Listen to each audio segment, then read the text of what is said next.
नमस्कार दोस्तों। आज का हमारा पॉडकास्ट है मताधिकार बनाम मतदान की स्वतंत्रता। हमारे साथ हैं राजनीति के जानकार। आइए इनका स्वागत करते हैं। जी नमस्ते। तो शुरू करें। सरकार ने कहा है कि मताधिकार और मतदान की स्वतंत्रता दो अलग बातें हैं।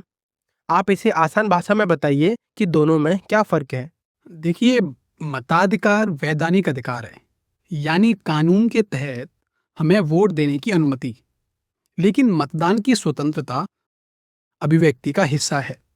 जब हम वोट डालते हैं तो अपनी राय प्रकट करते हैं। बहुत सही कहा आपने।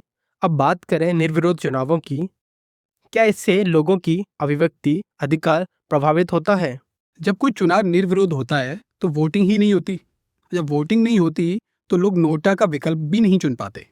सरकार का कहना है कि नोटा को उम्मीदवार नहीं माना जा सकता, इसलिए निर्विरोध चुनावों में नोटा की जरूरत नहीं पड़ती। ईसीआई ने यह भी कहा है कि अगर नोटा को उम्मीदवार मानना है तो कानून बदलना होगा। और याद रहे, ऐसे निर्विरोध चुनाव बहुत ही दुर्लभ होते हैं। इस बारे में न्यायालय ने क्या कहा? पहले कभी इस बात पर कोई टिप्पणी हुई है?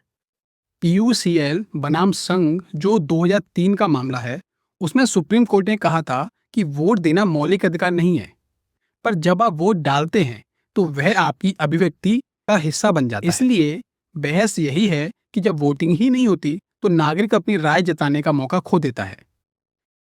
तो अगर कोर्ट कुछ बदलाव लाता है तो इससे क्या असर देखने को मिलेगा? अगर कोर्ट या संसद कहे कि नोटा को मान्यता मिलनी चाहिए तो पूरे आरपीए और चुनाव नियमों में बदलाव करना होगा। इससे वोटिंग प्रक्रिया पारदर्शी बनेगी और साथ ही प्रशासनिक चुनौतियां भी आएंगी। Guys, if you really like this podcast, please subscribe to the channel and like the video.